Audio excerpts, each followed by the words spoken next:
Esiet sveicināti mūsu trasē arī šogad. Mums ir šoreiz Esiet sveicināti Folkreisa vasaras kausa 5. posmā šeit Bauskā mūsu trasē. Piedalās šeit ļoti daudz mūsējie baušķinieki, tāpēc skatīsimies, kā viņiem šodien ies. Mūsu trasē svētdien īsts trakums. Lausti pirksti, mainīt ātrumkārtu 30 minūšu laikā, adrenalīns un pārbraucieni. Šoreiz dalībnieku no Bauskas novada rekordlielā skaitā – 12 dalībnieki. Rekordliels arī kopējais dalībnieku skaits. Folkreisa vasaras kausa 5. posmā mūsu trasē bija pieteikušies 124 dalībnieki. Plaši pārstāvēti mūsu puses NGE Racing Team. Sacīkstēs piedalījās 6 automašīnas. Dalībnieku vidū arī debitanti. Piemēram, Keitija Irgansone, kas Folkreisa garu pārņēmusi no savu vīra Uģa. Vai šis sporta veids lauž kādus stereotipus par to, ka blondīns nevar laist pie stūras? Es domāju, ka lauž gan jā, jo, man liekas, es neesmu vienīgā blondīna šeit, un mēs esam diezgan trakas. Un tad, kurš dzimums šajā sporta veidā izceļās ar savu spēku, izturību un tā tālāk? Vīrieši vai tomēr sievietes arī mēdz būt spēcīgāks? Es domāju, ka sievietes arī mēdz būt spēcīgas. Reku var redzēt, finālos meitenēm būs 3. pārbrauciens tūlītās, tā kā viņas ir diezgan trakas. Kāds tev apbalvo, ar kādu našķi pēc uzvaras sev pacēnā? Gan jau ka šampi vai vīnu.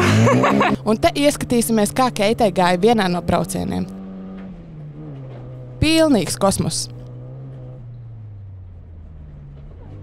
Svarīgs ir ne tikai braucēja sniegums trasē, bet arī mehāniķa roku darbs. Piemēram, Kristapa Čekša ātrumkārba tika nomainīta 30 minūšu laikā.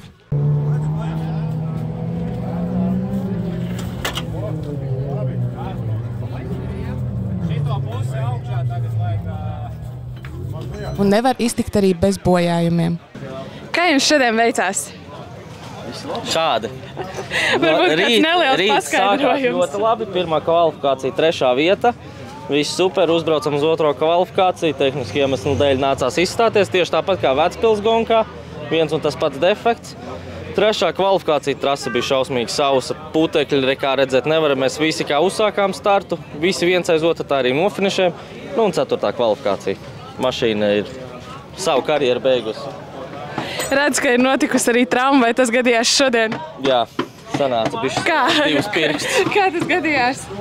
Izskaidrot tā, lai es saprastu, diezgan pagrūti būtu. Nu, mana neveiksme ielikt nepareizi roku stūrē un kolēģa neveiksme uztumjoties man uz riteni un izgriežot strauju stūri. Man tā iespieda pirkstus un salauz pirkstus.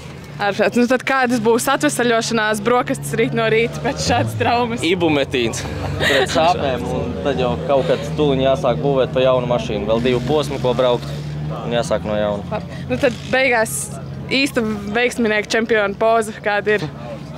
Gan jau īkšķīts uz augšu, tikai viņi nevar pacelt. Startu gaidīšana, automašīnas remontēšana paralēli braucienam, tas viss uzdzen adrenalīnu.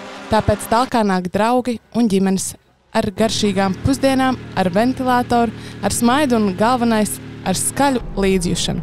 Līdzjutēji atbalstu dzirdēja arī Kristaps Čekšs, kurš Folkreisa klases finālā ieguva 3. vietu. Apsveicam! Mūsu uzvarētā!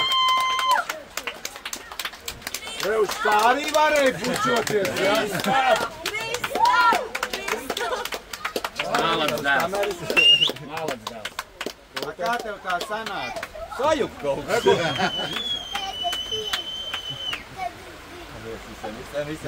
Bijusi fantastiska diena, fantastiskas emocijas, atbalstītāji ir superīgi, ir dažādas ģibelītes, dažādi veiksmes stāsti.